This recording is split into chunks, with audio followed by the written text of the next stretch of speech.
BJP OBC मोर्चा के state president Sunil Prajapati आज कुपवाड़ा पहुंचे, जहां पर उन्होंने वर्करों के साथ मीटिंग की।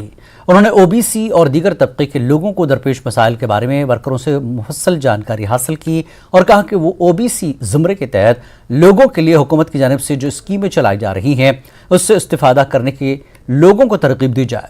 उनके हमरा सीनियर वर्कर भी मौजूद रहे। पसमंदा समाज है यहाँ पे, इनका हालचाल, कितनी स्कीमें यहाँ पे पहुँच रही हैं वो सारा पता करने आया था।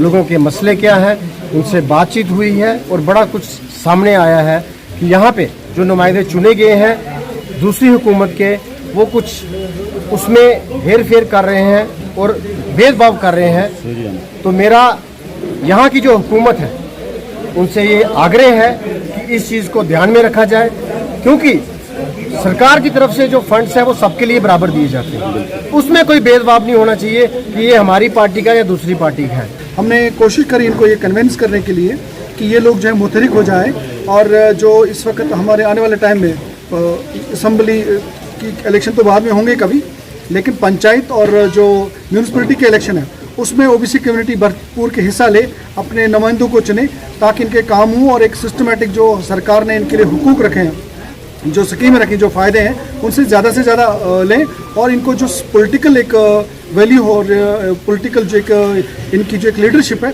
वो उभर के साथ। मरहूम गुलाम नबी सोगामी की 42वीं बरसी पर एनसी ने सोगाम ललाब में जलसा रखा। नेशनल कॉन्फ्रेंस की जानब से मरहूम को खराज अक़ीदत पेश किया गया। इनके मकबरे में फातिहा ख्वानी की गई। नेशनल कॉन्फ्रेंस के सूबाई सदर नासिर असलम वानी की सरबराही में जिला सदर एनसी कैसर, जमशेद लोन, मीर सैफुल्लाह और जावेद डार के अलावा दीगर लीडर फातिहा ख्वानी में शामिल रहे और गुलबारी के बाद उनकी याद में गिरहटी कुपवाड़ा में पार्टी कन्वेंशन मुनक्किद किया गया, जिसमें मरहूम गुलाम नबी सोगामी की जिंदगी पर रोशनी डाली गई और उन्हें शानदार अल्फाज में खराज अक़ीदत पेश किया गया। तक लोग उनको याद करते हैं। आज लोगों का इसरार था कि चूंकि उन्होंने पूरे ज़िले के लिए काम किया है तो इसलिए ये ज़िला हेडक्वार्टर पे ही आज हम इसका जो है दुआए मजलिस और ये जलसा जो मुनक़्क़द करें, उस सिलसिले में आज यहाँ हम जमा हुए थे। मरहूम गुलाम नबी सोगामी साहब की याद में उनकी 42वीं बरसी पर हम यहाँ जमा हुए थे उनके इसाल सवाब के लिए, और जो उन्होंने कारनामे किए हैं उन पे रोशनी डाली गई। और जहाँ तक ताल्लुक़ है आपके सवाल का कि लीडरशिप का, और इंशाअल्लाह रहमान यहाँ की पूरे ज़िले की मैं बात करूँगा, पूरे ज़िले की लीडरशिप मुतहद है और इंशाअल्लाह रहमान आने वाले वक्त में आप देखेंगे कि इस ज़िले से सिर्फ़ और सिर्फ नेशनल कॉन्फ्रेंस का ही झंडा बुलंद होगा। देखिए, जहाँ तक नेशनल कॉन्फ्रेंस का ताल्लुक है, जो मैंने अपनी तकरीर में भी कहा, नेशनल कॉन्फ्रेंस एक जमात ही नहीं, एक तहरीक है। एज अ डिलिमिटेशन कहाँ से कौन सा इलाका कहाँ गया उसकी हम परवाह नहीं करते हैं। अंजू नाम की एक हिंदुस्तानी लड़की अपने फेसबुक फ्रेंड से मिलने के लिए पाकिस्तान पहुंच गई। दर खैबर पख्तूनख्वा पहुंचकर अंजू ने नसरुल्लाह से मुलाकात की। बताया जा रहा है कि अंजू यूपी की रहने वाली है। नसरुल्लाह ने उसे बहला फुसलाकर पाकिस्तान बुला लिया। अंजू स्कूल टीचर थी। फिलहाल वो मेडिकल रिप्रेजेंटेटिव का काम कर रही थी। अंजू और नसरुल्लाह ने तस्दीक की है कि वो सोशल मीडिया पर मिले थे।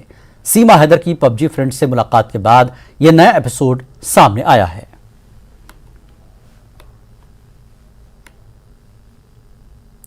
करगिल जंग के शुहदा की याद में हरिनिवास जम्मू में बाइक रैली निकाली गई। एसएसपी जम्मू चंदन कोहली ने रैली को झंडी दिखाई। इस मौके पर आला ओहदेदार भी मौजूद थे। करगिल के शुहदा की कुर्बानी को याद किया गया और उन्हें खराज अक़ीदत पेश किया गया। कारगिल वार हीरोज को अपनी ट्रिब्यूट देने के मकसद से आज जम्मू से एक बाइक रैली निकाली गई है, जिसको फ्लैग ऑफ किया गया है एसएसपी सीआईडी संजय प्रसाद साहब से। संजय जी, जिस तरह से यूथ अब इन्वॉल्व हो रहा है और सोशल काज के लिए आगे आ रहा है, आपको कितना अच्छा लगता है? ये काफ़ी अच्छा लगता है। जैसे यूथ जो है, हम बोलते हैं youth is always the backbone of the country. Youth को ही कल को आगे जैसे यूथ की सोच होगी, जैसे उनका तरीका होगा, उसी से अपनी कंट्री को हम देखते हैं कि वो प्रोग्रेसिव होगी। तो ये एक अच्छी सोच है। ये हेल्थ के पॉइंट ऑफ व्यू से भी अच्छा है और नेशनलिस्ट पॉइंट ऑफ व्यू से भी अच्छा है कि ये एक रैली लेके यहाँ से जा रहे हैं, बाइक रैली लेके जा रहे हैं और एक कारगिल जो हम जानते हैं कि वहाँ हमारा शहीदी दिवस है, वहाँ पे वहाँ तक जा रहे हैं। तो एक यूथ के लिए ये सोच है कि यूथ को हार्ड वर्किंग बनना है, नेशनलिस्ट बनना है और अपनी कंट्री के प्रोग्रेशन में कंट्रीब्यूट करना है। देख सकते हैं इसमें नौजवान जो बाइकर्स हैं वो इस रैली में हिस्सा ले रहे हैं और एक मैसेज दे रहे हैं कि जो हमारे सही रियल हीरोज हैं, जो जिन्होंने कारगिल में अपनी जान गंवा दी सिर्फ देश की खातिर, देश को बचाने के लिए, उनको अपनी ट्रिब्यूट देने के मकसद से ये लोग जम्मू से निकले हैं कारगिल के लिए। और ये कारगिल जिस दिन शहीदी दिवस है, मार्टिर्स डे है, उस दिन कारगिल पहुंचेंगे और अपनी ट्रिब्यूट देंगे। बस दिल में याद है और उन्होंने जो हमारे देश के लिए जो बलिदान दिया उसको पूरे याद करेगा पूरा भारत। इनसे बात करेंगे, कैसे याद करते हैं कुर्बानी को और ये बाइक रैली के माध्यम से क्या मैसेज दें? बिल्कुल सही है कि हम चाहते हैं कि जो आगे आने वाली नई जनरेशन्स है वो इस चीज़ को याद करे कि हमारी यहाँ पर जो नेशनल इंटीग्रिटी है, सॉवरेनिटी है और पीस एंड ट्रैंक्विलिटी है, इसको बचाने के लिए हमारे शहीदों ने बड़ी कुर्बानियाँ दी है, हमारे फौजियों ने कुर्बानियाँ दी है। और ये जो आज़ादी आज हमें मिली है वो सिर्फ ऐसे नहीं मिली है, उसके पीछे बड़ा हमारे जवान, वीर जवानों का खून बहा है। उस खून को आज, उन वीर जवानों को आज हम श्रद्धांजलि पेश करेंगे, तो उनका शुक्रिया करेंगे, उनकी फैमिलीज को शुक्रिया करेंगे।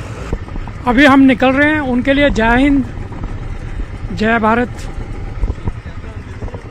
देखिए, जो वो सेक्रीफाइस कर रहे हैं, हम बस ये मैसेज देना चाहते हैं कि लोग उन्हें भूले नहीं है। में बहुत एक तरह से उनके लिए मैसेज ये है कि आप देश की रक्षा में लगे रहें, हम आपके साथ हैं। और जब तक जम्मू की जो जितना यूथ है, जब पूरा देश, समूचा देश जो है वो अपने जवानों के साथ खड़ा हुआ है, इस बात का यकीन दिलाने के लिए आज बाइकर्स, ये नौजवान बाइकर्स जम्मू से निकले हैं। कैमरामैन आशु के साथ राजेंद्र वैद, न्यूज़ 18 जम्मू।